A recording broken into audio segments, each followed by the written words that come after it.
If the zeros of the polynomial fx is equals to x cube minus 3px square plus qx minus r in AP, then इन चार options में से हमें सही option select करना है। May be आपको AP से प्रॉब्लम हो कि ये AP क्या होती है। तो AP का फुल फॉर्म होता है अरिथमेटिक प्रोग्रेशन। ओके, ये आपकी बुक में एक चैप्टर है, लेकिन वो चैप्टर सेकेंड टर्म में पढ़ाया जाएगा, अरिथमेटिक प्रोग्रेशन। तो मैं आपको एग्जांपल देकर समझाता हूँ कि अरिथमेटिक प्रोग्रेशन होती क्या है। मैं एक प्रोग्रेशन लिखूंगा और दिखाऊंगा कि ये अरिथमेटिक प्रोग्रेशन है और क्यों है। सपोज़ मैं लिखूँ 6, 8, 10, 12 एंड सो ऑन। तो ये जो मैंने लिखा है ना, ये एक अरिथमेटिक प्रोग्रेशन है। ये अरिथमेटिक प्रोग्रेशन इसलिए है क्योंकि जब भी इस प्रोग्रेशन में मैं सेकेंड टर्म लिखता हूँ या थर्ड टर्म लिखता हूँ या नेक्स्ट टर्म लिखता हूँ ना, तो हर बार डिफरेंस सेम रहता है। सी 6 से जब मैं 8 पर आया मैंने 2 ऐड किया, जब मैं 8 से 10 पर आ रहा हूँ तो मैं 2 दोबारा ऐड करता हूँ, और जब मुझे 10 से 12 पर आना है तो मैं फिर 2 ऐड कर देता हूँ। तो हर बार आप 2 ही ऐड कर रहे हैं, हर दो टर्म्स के बीच जो डिफरेंस है वो सेम है, तो इसको हम बोलते हैं अरिथमेटिक प्रोग्रेशन। ओके, एक और एग्जांपल ले लेते हैं। मैंने लिखा 11, फिर मैंने लिखा 15, देन मैंने लिखा 19, देन मैंने लिखा 23, मैंने लिखा 27। तो ये भी एक अरिथमेटिक प्रोग्रेशन है या AP है, क्योंकि आप देखें 11 से नेक्स्ट टर्म पर आने के लिए मुझे 4 ऐड करना है, 15 से नेक्स्ट टर्म पर आने के लिए 4 ऐड करना है। तो हर बार मैं 4 ऐड करता रहूँगा और नेक्स्ट टर्म पर आता रहूँगा। तो इस तरह का कोई भी प्रोग्रेशन जिसमें कॉमन डिफरेंस सेम हो, आई मीन आप सेम वैल्यू को ऐड करते हैं या सबट्रैक्ट करते हैं नेक्स्ट टर्म पाने के लिए, तो इस तरह की प्रोग्रेशंस को बोलते हैं अरिथमेटिक प्रोग्रेशंस। तो अब बोला गया है if the zeros of the polynomial, ये जो क्यूबिक पॉलिनोमियल है इसके जो ज़ीरोज़ हैं वो AP में हैं। तो पहले देखते हैं इसके ज़ीरोज़ हैं कितने, वो AP में है ये अलग बात है। तो देखो ये क्यूबिक पॉलिनोमियल है। ओके, यहाँ x की पावर 3 लिखा हुआ है ना, आपका जो वेरिएबल है उसके ऊपर 3 लिखा हुआ है ना, तो इसका मतलब ये क्यूबिक पॉलिनोमियल है। और क्यूबिक पॉलिनोमियल के मैक्सिमम 3 ज़ीरोज़ होते हैं। ओके, और वो 3 ज़ीरोज़ AP में है, AP में है, AP में है। तो जब भी कभी 3 वैल्यूज़ या 3 ज़ीरोज़ AP में हों तो हमेशा उनको कुछ अज्यूम करते हैं, और मैं आपको बताऊंगा कि बेस्ट क्या रहता है अज्यूम करना। तो आप अज्यूम कर लो that let A minus D and A plus D, इन तीन को अज्यूम कर लो कि यही 3 ज़ीरोज़ हैं इस AP के। Let this are the zeros, ये ज़ीरोज़ हैं। ओके, हो सकता है आपको कन्फ्यूजन ये हो कि सर आपने ये क्यों अज्यूम किया, कुछ और क्यों नहीं अज्यूम कर सकते हैं। देखो ये मैंने अज्यूम इसलिए किया है, पहली बात तो ये AP में इसलिए है क्योंकि अगर आप A माइनस डी में D ऐड करें, D अगर आप इसमें D ऐड करेंगे ना, तो D ऐड करने से क्या होगा, minus D plus D cancel हो जाएगा और फिर क्या बचेगा, A बचेगा। तो देखें सेकेंड टर्म पर आने के लिए मैंने D ऐड कर दिया है। ओके, फिर यहाँ से थर्ड टर्म पर जाने के लिए मैं D दोबारा ऐड कर दूंगा। तो जब मैं A में D ऐड करूँगा तो मुझे थर्ड टर्म मिल जाएगा।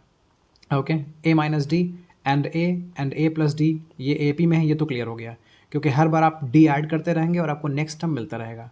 मैंने यही क्यों अज्यूम किया है, ये इसलिए अज्यूम किया है क्योंकि जब A minus D and A plus D आप अज्यूम करते हैं ना, तो इनको ऐड करने से फ़ायदा ये होता है कि माइनस डी और प्लस डी कैंसिल हो जाता है और आपके पास सिंपली 3A आ जाता है। तो सिंप्लीफाई करना ईजी रहता है अगर आप ये अज्यूम करते हैं।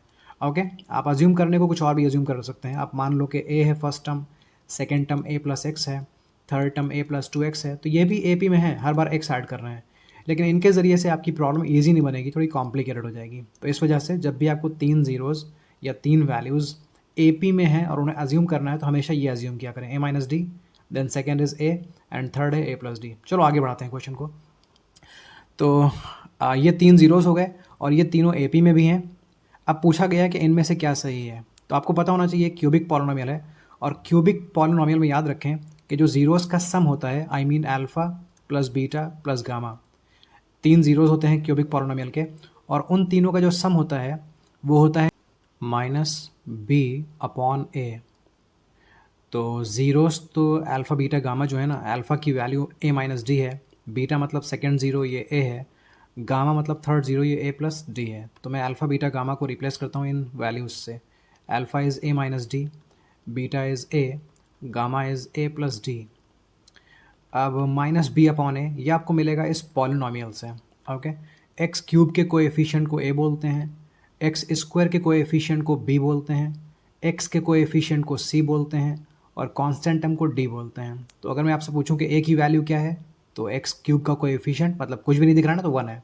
A की वैल्यू 1 है। b की वैल्यू है -3p, क्योंकि -3p एक्स स्क्वायर का कोएफिशिएंट है, या सिंपल लैंग्वेज में समझें कि जो एक्स स्क्वायर को मल्टीप्लाई कर रहा है ना वो b है। फिर x के कोएफिशिएंट को c बोलते हैं, मतलब जो x को मल्टीप्लाई कर रहा है वो c है, तो c की वैल्यू +q है, b की वैल्यू -3p है, और a की वैल्यू 1 है, और कांस्टेंट टर्म की वैल्यू r है, मतलब d की वैल्यू -r है। ओके, हमें चाहिए b, माइनस मैंने कॉपी कर लिया है, b चाहिए, तो b है एक्स स्क्वायर का कोएफिशिएंट, आई मीन -3p, तो ये माइनस तो मैंने इसके लिए कॉपी किया था, b की वैल्यू भी -3p है, तो मैं -3p कॉपी कर लेता हूँ, -3p डिवाइडेड बाय a, तो a की वैल्यू 1 है, क्योंकि एक्स क्यूब का कोएफिशिएंट कुछ दिख नहीं रहा है और इस केस में 1 होता है कोएफिशिएंट। आगे सॉल्व करते हैं, -d + d यहाँ कैंसिल हो गया, -d + d कैंसिल हो जाता है, आपका काम सिंपल हो जाता है, इसी वजह से हमने इन जीरोज़ को अज्यूम किया था। अब a बनेगा 3a, -d + d तो कैंसिल हो चुका है, इज इक्वल्स टू यहाँ ये माइनस और ये माइनस, माइनस माइनस बनेगा प्लस, तो आपको मिलेगा 3p अपॉन 1 है, तो उस 1 को इग्नोर कर दें, क्योंकि डिनोमिनेटर अगर 1 है तो उसको इग्नोर कर सकते हैं। अभी 3 कैंसिल हो जाएगा, तो a की वैल्यू हो जाएगी p, a की वैल्यू p है। आई होप ये क्लियर हो गया। तो आप देखें आपके 3 जीरोस थे और उसमें से a क्या था, एक ज़ीरो था, a एक ज़ीरो है, तो अगर आपको ज़ीरो मिल जाए ना, तो जैसे ही आपको ज़ीरो मिलेगा ना, आप इस पूरी पॉलिनोमियल में क्या कर सकते हैं, अपने ज़ीरो को रिप्लेस कर सकते हैं। ओके, ये पूरी आपकी पॉलिनोमियल है, अगर आपको इस पॉलिनोमियल का एक भी ज़ीरो मिल गया है तो आप उस ज़ीरो को x से रिप्लेस कर सकते हैं, और जब आप x से रिप्लेस करोगे अपने ज़ीरो को, तो इस पूरी पॉलिनोमियल की वैल्यू ज़ीरो होगी उस सिचुएशन में। ओके, मैं आगे लिख रहा हूँ, ज़रा समझिएगा। As a is the zero of polynomial, तो जब भी कभी आपको पॉलिनोमियल का ज़ीरो मिल जाए ना, तो आप उस पॉलिनोमियल में इस a को x से रिप्लेस कर सकते हैं, x वेरिएबल है, हम a से रिप्लेस कर सकते हैं, ठीक है ना। तो वैसे तो हमारी पॉलिनोमियल थी x³ -3p x² +qx -r, ये पॉलिनोमियल थी ना, एक बार चेक कर लेता हूँ, x³ -3p x² +qx -r, ये पॉलिनोमियल थी।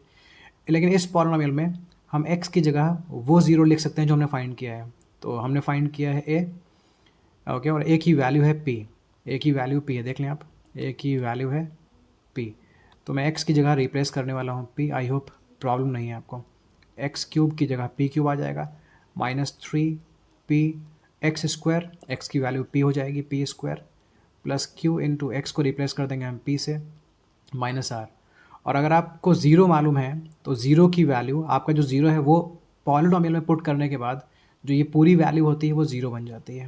ओके, आगे बढ़ता हूँ मैं, तो ये है p³ -3, p ने p² को मल्टीप्लाई किया तो ये p³ बन गया, प्लस q और p मल्टीप्लाई हुए तो ये qp बन गया, एंड ये हो गया -r is equals to zero.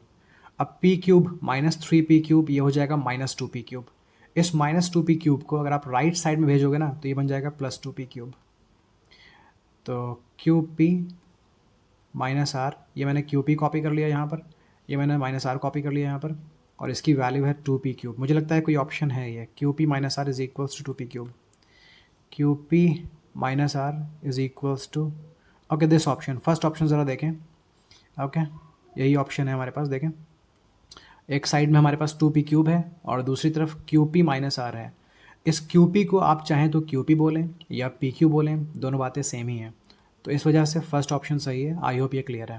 Okay, हो सकता है इस क्वेश्चन में आपको एक बात कंफ्यूज कर रही हो कि सर ये आप जो बोल रहे हैं ना कि अगर मुझे ज़ीरो पता चल जाए तो उस ज़ीरो को x से रिप्लेस करते हैं तो वैल्यू ज़ीरो बनती है, ये ज़रा एक्सप्लेन कर दीजिए।